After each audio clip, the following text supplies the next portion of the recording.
Assalamualaikum, perkenalkan nama Ibu Ulan. Ibu adalah guru bahasa Indonesia kelas 7 di MTS Negeri 1 Kota Jambi. Jadi hari ini kita akan belajar bahasa Indonesia dengan materi mengidentifikasi teks deskripsi. Baik, sebelum kita lanjut ke materi kita, Ibu akan menjelaskan sedikit tentang teks deskripsi. Teks deskripsi ini merupakan sebuah teks yang menggambarkan suatu objek atau suatu keadaan yang secara terperinci. Untuk lebih jelasnya, silakan dilihat tayangan video berikut ini.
Setelah memperhatikan atau melihat tayangan video tadi, kita dapat menggambarkan atau menarik kesimpulan tentang keindahan negara kita, yaitu negara Indonesia.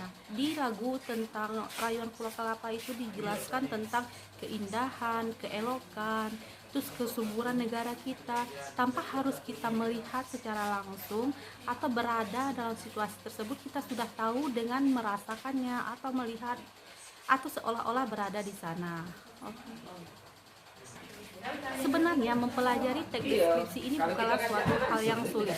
Kita dapat dengan mudah mengetahui kalau itu merupakan teks deskripsi dengan hanya membacanya sekilas.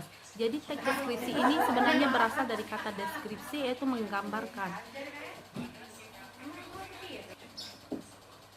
Jadi berdasarkan penjelasan Ibu tadi, dapat kita simpulkan bahwa teks deskripsi ini merupakan sebuah teks yang menggambarkan suatu objek yang melibatkan panca indera seperti penglihatan, pendengaran, perasaan, yaitu sehingga kita merasa atau seolah-olah berada di dalam keadaan tertentu.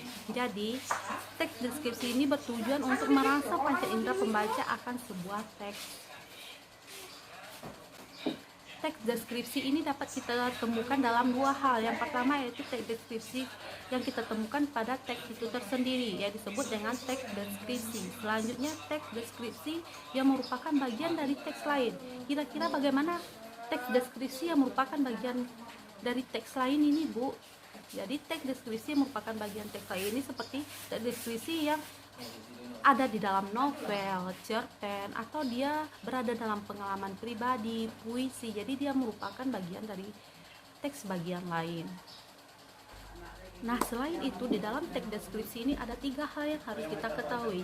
Ciri-ciri yang harus kita ketahui dalam teks deskripsi, yang pertama yaitu teks deskripsi ini harus dijelaskan secara rinci, yaitu bersifat subjektif, yaitu meningkatkan kemampuan panca indera pembaca di dalam penulisan teks deskripsi. Yang kedua itu menjelaskan suatu objek secara khusus. Bu, kira-kira gimana sih menjelaskan suatu objek secara khusus? Jadi menjelaskan suatu objek secara khusus, misalnya kita pergi ke daratan tinggi, yaitu terdapat pergunungan. Di situ kita melihat gunung, kita nggak tahu namanya gunung apa. Jadi untuk mengkhususkan suatu gunung itu kita sebut namanya. Misalnya kita beri namanya Gunung Kerinci. Jadi kita khususkan dengan namanya Gunung Kerinci, seperti itu. Ciri yang ketiga yang harus anak ibu ketahui yaitu dalam menulis teks deskripsi ini kita harus menyesuaikan dengan benar dan nyata. Jadi tidak ada kebohongan dalam menulis teks deskripsi. Apa yang kita lihat, apa suatu keadaan, apa yang kita rasakan, atau apa yang sedang terjadi harus benar-benar nyata yang kita rangkum dalam sebuah teks deskripsi. Nah, sampai di sini pelajaran kita hari ini ada 3 materi yang ibu jelaskan tadi, yaitu pertama pengertian teks deskripsi, terus teks deskripsi itu harus berada di bagian mana saja. Yang ketiga yaitu ciri-ciri teks deskripsi. Jadi bagi anak-anak ibu yang masih ingin bertanya atau tidak paham, silakan di komen di kolom komentar atau WA ibu langsung ya. Jadi ibu tunggu. Untuk latihan selanjutnya ibu akan menayangkan sebuah video. Dari video itu silakan anak-anak ibu langsung menjawab kira-kira apa jawaban dari penjelasan ibu dalam video tersebut. Oke, demikian dulu pembelajaran kita hari ini. Ibu akhiri dengan Assalamualaikum warahmatullahi wabarakatuh. Stay at home and selalu sehat.